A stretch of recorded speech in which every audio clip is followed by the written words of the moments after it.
Halo semuanya, selamat datang kembali di video pembelajaran statistik. Pada video kali ini saya akan membahas bagaimana untuk melakukan uji validitas dan uji reliabilitas pada data yang sifatnya primer. Nah, sebenarnya video ini adalah lanjutan dari materi pada video sebelumnya, di mana saya sudah menjelaskan bagaimana melakukan uji asumsi klasik, yaitu pengujian pendahuluan untuk menguji kualitas data yang dikumpulkan dari data yang sifatnya sekunder atau data keuangan, data harga saham, dan sebagainya. Nah, pada video kali ini yang akan kita uji adalah kualitas data yang sifatnya primer, yaitu biasanya berasal dari eksperimen atau kuesioner. Nah, di sini saya sudah menyiapkan data yang berasal dari survei atau kuesioner ini. Jadi saya punya dua variabel di sini. Variabel pertama, variabel independennya adalah pelatihan, ya. Kemudian variabel dependennya adalah kinerja. Nah, variabel pelatihan itu memiliki 3 item, pertanyaan atau pernyataan. Kemudian variabel kinerja itu memiliki 2 item, pertanyaan atau pernyataan. Nah, masing-masing variabel ini, masing-masing item ini diukur menggunakan skala Likert 1 sampai 5. 1 itu adalah sangat tidak setuju, kemudian 2 tidak setuju, 3 itu netral, 4 setuju, 5 sangat setuju. Contoh misalnya, responden nomor 1 ketika membaca ini, sasaran pelatihan yang tertulis dalam materi pelatihan memperkuat pembelajaran. Seandainya dia mengatakan merasa setuju, maka dia bisa mencentang di bagian ini atau memberi skor 4. Nah, contohnya saya sudah bikin di sheet 1. Contoh misalkan responden 1 itu setuju dengan item pernyataan nomor 3, maka dia memberi skor 4. S itu kan setuju. Nah, di sini dia memberi skor 4. Dan begitu seterusnya. Jadi ini membacanya gimana? Ini adalah ukuran untuk pertanyaan nomor 1 dari variabel pelatihan. Ini pertanyaan nomor 2, ini pertanyaan nomor 3. Kemudian ini pertanyaan nomor 1 dari variabel kinerja, ini pertanyaan nomor 2 dari variabel kinerja. Maka saya menulisnya P1, 2, 3, pelatihan 1, 2, 3, ini K1, K2, kinerja 1, 2. Dan ini totalnya ada 20 responden. Oke. Nah, untuk regresi, penggunaan regresi sederhana, menggunakan SPSS tentunya, kita membutuhkan skor rata-ratanya. Jadi gampang sekali. Ini kita tinggal average, ya, P1 sampai P3. Kemudian kita enter. Ini desimalnya kita bisa bikin 2.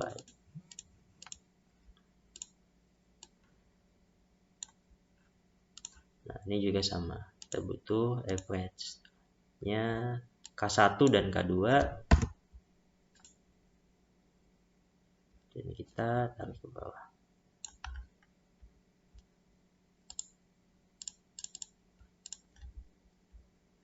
Oke. Nah, di sini kita sudah punya data. Ya, ini ya. Ini keterangannya sudah saya bikin di bagian sini. P itu pelatihan, K itu kinerja, ya. Jadi data ini sudah bisa kita gunakan untuk menguji validitas dan reliabilitas menggunakan SPSS. Nah, saya sudah buka di sini SPSS, tinggal kita copy data yang tadi. Kita bisa langsung aja ya, copy paste ke sini. Nah, ini adalah P1, P2, P3. Yang ini adalah P rata-rata.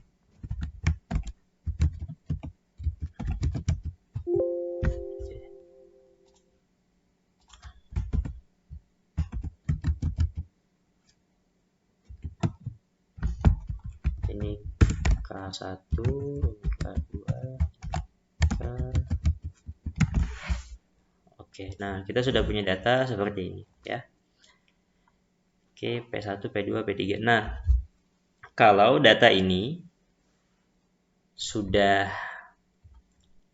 valid dan sudah reliable, maka kita sebenarnya sederhana sekali tinggal melakukan uji regresi menggunakan regression, kemudian linear, Kemudian yang kita masukkan apa? Yang kita masukkan adalah variabel P rata-rata ke dalam variabel independen. Kemudian K rata-rata ini ke dalam variabel dependen. Sudah sederhana itu, kita langsung oke. Nah, ini hasilnya. Saya sudah dapat tabel F dan tabel koefisiennya ya.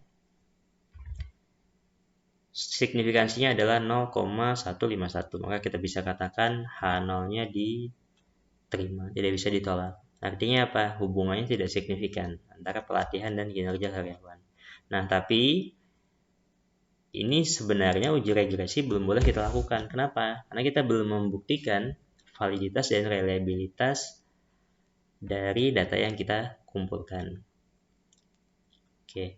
Nah, itu yang pertama.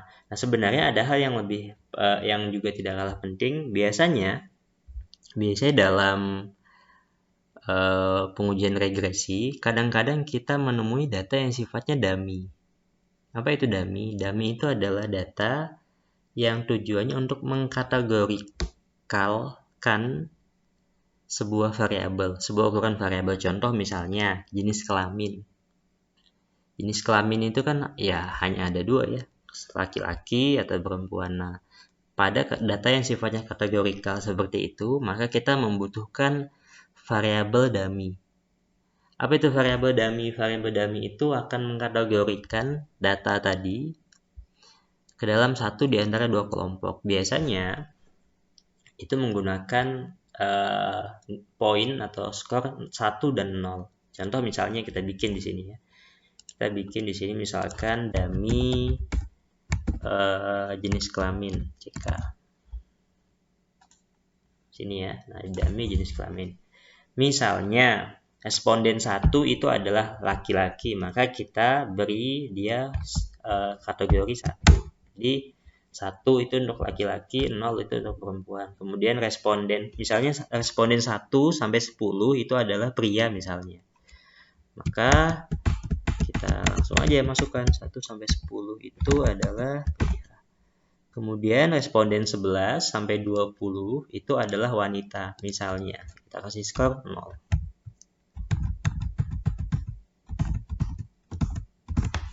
Nah,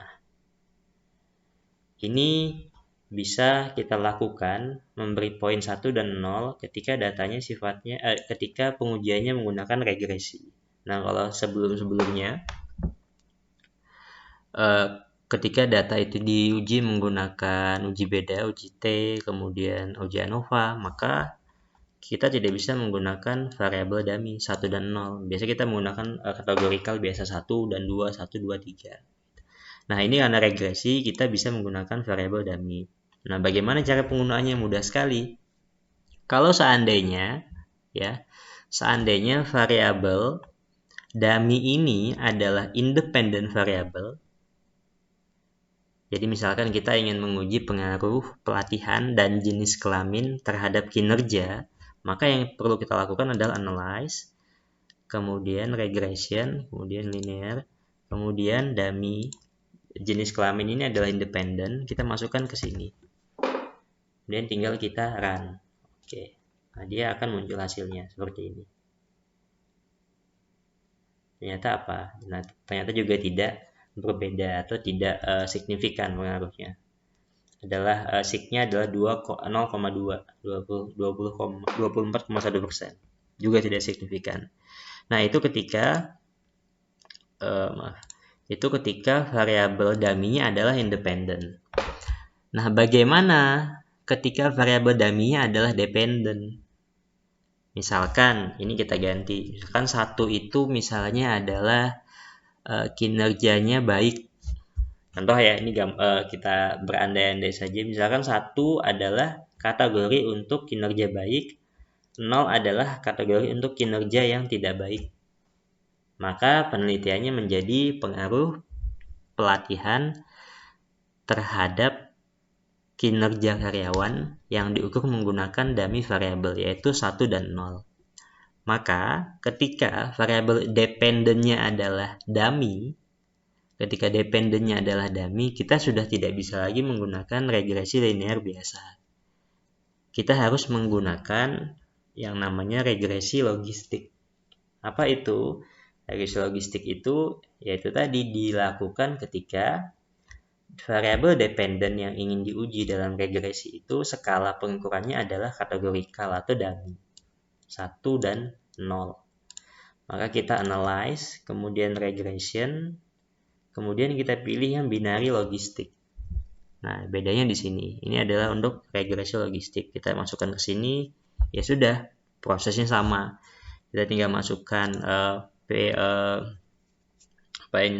variabel pelatihan yang rata-rata saja ke sini, kemudian dummy-nya sini. Ini sebagai dependent variable. Kemudian kita akan hasilnya tinggal kita interpretasikan. Ya. Nah, inilah bagaimana cara menggunakan atau memperlakukan dummy variable dalam pengujian statistik. Jadi dilihat dummy variabelnya ada di variabel dependent atau di variabel independent. Oke. Nah, selanjutnya kita kembali ke pembahasan utama tadi, bagaimana melakukan uji validitas dan reliabilitas pada data primer ini. Nah, pada uji validitas, data yang kita butuhkan ini saya hapus aja ya, yang sudah tidak kita butuhkan ini data kita clear aja. Nah, kita hanya membutuhkan ini. Nah, data P123, kemudian data K1 dan K2. Itu jangan ya, ini kita. Oke, jadi kita hanya membutuhkan ini dan kita membutuhkan ini untuk validitas dan reliabilitas. Nah, data yang rata-rata ini kita butuhkan pada saat nanti pengujian regresinya tetap kita butuhkan. Tapi untuk pengujian validitas dan reliabilitas kita tidak butuhkan. Nah, apa sih itu validitas dan reliabilitas? Validitas dan reliabilitas adalah pengujian pendahuluan untuk memastikan kualitas dan kehandalan data atau alat ukur yang digunakan. Kita kembali ke Excel tadi. Ini kan saya menggunakan survei atau kuesioner.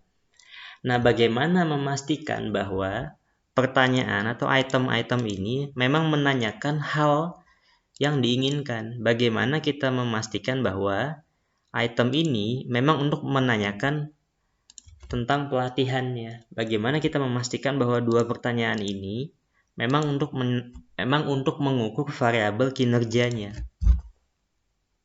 Maka kita membutuhkan uji validitas. Itu yang pertama. Yang kedua, mengenai uji reliabilitas. Nah, reliabilitas itu adalah mengenai kehandalan data. Kalau kita sudah bisa menyimpulkan bahwa data ini misalkan valid, semuanya valid, ya, atau alat ukur ini adalah tepat untuk mengukur pelatihan. Jadi validitas itu berbicara mengenai ketepatan alat ukur yang digunakan. Nah, kita sudah mengasumsikan, menyimpulkan bahwa alat ukur ini tepat, maka datanya valid. Yang kedua adalah kita harus memastikan bahwa datanya ini reliable atau handal untuk digunakan pada keadaan dan sampel atau responden manapun. Jadi konsisten untuk digunakan pada sampel-sampel yang berbeda. Itulah reliable atau kehandalan.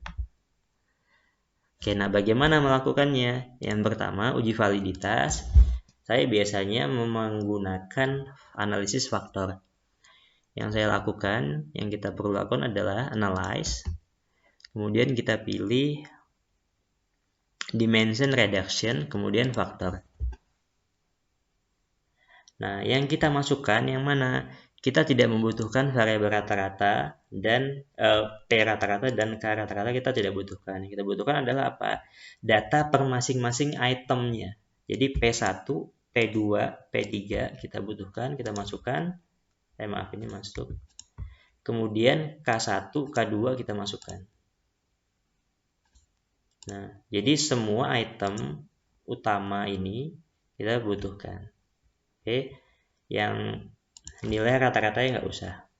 Oke, kemudian yang kita butuhkan selanjutnya adalah rotation.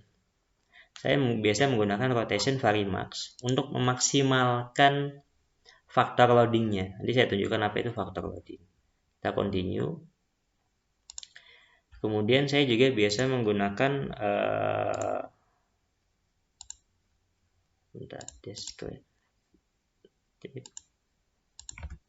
option. Nah, kita bisa pilih option. Kemudian saya akan suppress semua koefisien atau ini nanti deh, ini nggak usah dulu, ini saya close dulu. Saya tunjukkan dulu data aslinya bagaimana tanpa adanya ini ya, koefisien display formatnya. Nah, kita oke dulu. Nah, ini hasilnya. Yang pertama yang penting untuk dilihat adalah total varian explain. Pada data ini kita bisa lihat bahwa ada dua variabel yang terbentuk, yaitu variabel 1 atau faktor 1 dan faktor 2. Nah, faktor itu adalah variabelnya. Diukur dari mana? Dari total agent value-nya. Yang agent value-nya di atas 1 itulah yang akan diakui sebagai faktor. Faktor 1 itu agent value-nya 2, faktor 2 itu agent value-nya 1. Nah, yang di bawah 1 maka itu tidak dianggap sebagai faktor. Oke. Kemudian di sini ini ada komponen matrix. Nah, ini adalah rotated component matrix. Saya biasa langsung menggunakan bagian yang ini. Kenapa saya gunakan bagian yang ini? Karena ini yang sudah dimaksimalkan faktor loadingnya. Nah, apa itu faktor loading? Faktor loading itu adalah skor komposit yang ada di masing-masing kolom. Ini ada 0,275, 0,748. Nah, ini minus 0,101, 0,849, dan seterusnya. Nah, faktor loading itu menunjukkan seberapa kuat item itu membentuk komponen tadi. Jadi, cara membacanya, rule of thumb-nya begini. Faktor loading yang bagus itu adalah yang di atas, ini macam-macam, ada yang mengatakan di atas 0,5, ada yang mengatakan di atas 0,6, ada juga yang sampai 0,7. Kita ambil yang paling rendah deh, yang misalkan 0,5, maka P1 atau item pertanyaan nomor 1 di sini tadi ya, ini P1 itu ternyata membentuk faktor nomor 2. Kenapa begitu? Karena faktor loadingnya lebih tinggi di sini, 0,748. Kemudian P2 itu faktor loadingnya membentuk faktor nomor 2. Karena skor loadingnya lebih tinggi di sisi sini, 0,849. Oke. Nah, kemudian P3 itu tidak membentuk dimanapun. Mengapa? Nah, karena dia ini terjadi cross loading namanya. Ini di bawah 0,5 dan dia di sisi faktor nomor 2 juga di bawah 0,5. Artinya apa? Artinya bahwa item 3 ini tidak membentuk faktor yang manapun. Apa yang terjadi ketika seperti ini? Maka cara paling ekstrim adalah mau tidak mau kita harus drop item ini dari pengujian hipotesis nantinya. Jadi tidak boleh melakukan uji regresi menggunakan item nomor 3 ini. Artinya apa? Artinya data ini nanti, data yang ini harus kita buang. Tidak boleh kita gunakan. Maka variabel pelatihan itu hanya dibentuk oleh P1 dan P2. Atau bahasa statistiknya tadi, maka pertanyaan nomor 3 ini tidak valid. Alat ukur ini tidak valid untuk mengukur variabel pelatihan. Nah, kemudian kita lihat K2 itu membentuk faktor 1. Karena di sini item skor loadingnya 0,8, sementara ini 0,239. Ya. Kemudian ini skor loadingnya yang K1 itu lebih tinggi di faktor 1, 919, kemudian ini 0,74. Maka K2 dan K1 membentuk faktor 1, P1 dan P2 membentuk faktor 2. Faktor 1 itu namanya adalah variabel kinerja, kemudian faktor 2 itu namanya adalah variabel pelatihan. Nah, tadi kalau kita ini tadi yang pengen saya tunjukkan, kita dimension reduction, kemudian faktor. Kalau kita pilih suppress small coefficient, ya, maka misalnya saya pengen yang muncul hanya yang di atas 0,5.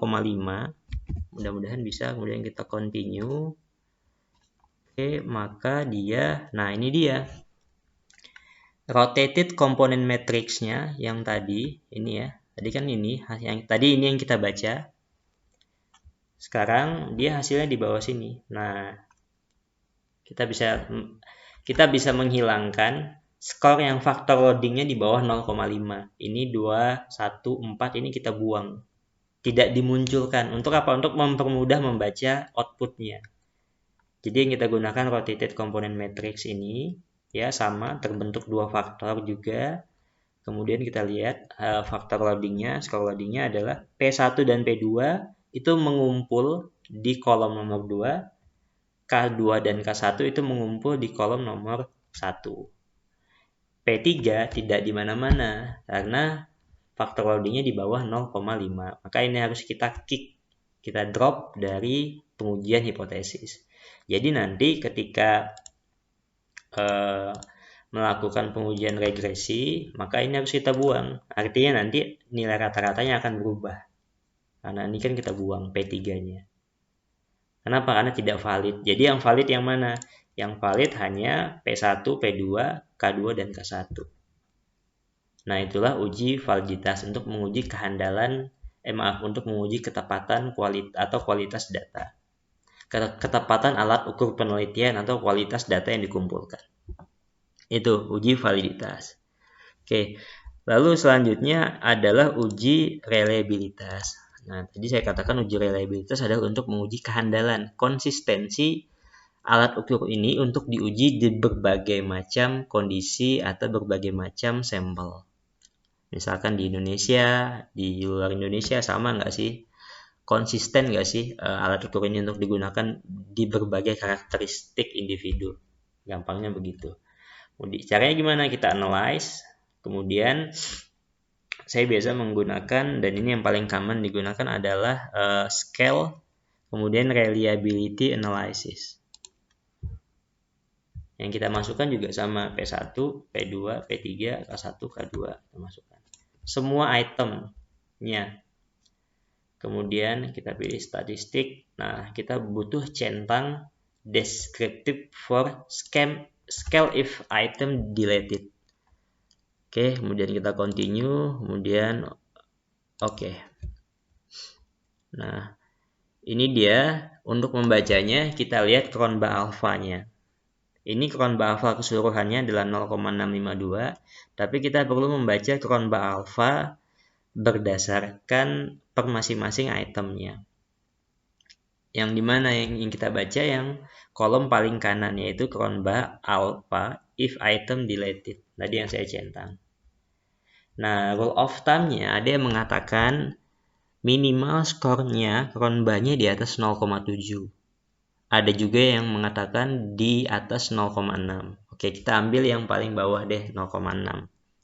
Maka yang Cronbach alpha-nya di atas 0,6 itu hanya P2, P3, dan K1. P1 dan K2 itu di bawah 0,6. Artinya apa? Artinya yang reliable, yang handal, yang alat ukur tadi itu hanya P2, P3, dan K1. Maka apa? Maka tadi P3 sudah kita kick, sudah kita drop. Sekarang P1 kita harus kick lagi karena dia tidak reliable. Kemudian K2 sudah kita kick lagi karena dia tidak reliable. Maka kita hanya menyisakan P2 dan K1. Kita hanya menyisakan P2 ini dan K1. Bisa nggak dilakukan pengujian hipotesis ketika hanya ini? Ya bisa saja, tapi hasilnya tentu akan sangat bias. Nah, biasanya kalau begini kita mengalami yang namanya masalah kualitas data. Maka apa yang perlu dilakukan peneliti? Yang perlu dilakukan biasanya adalah satu, nambah jumlah sampel. Kedua, kalau bisa mencari kuesioner yang itemnya banyak, tidak hanya 3. Atau kadang-kadang kita bisa mencari alternatif metode pengujian validitas dan reliabilitas yang lain. Tapi saya cenderung memilih untuk meningkatkan jumlah sampelnya.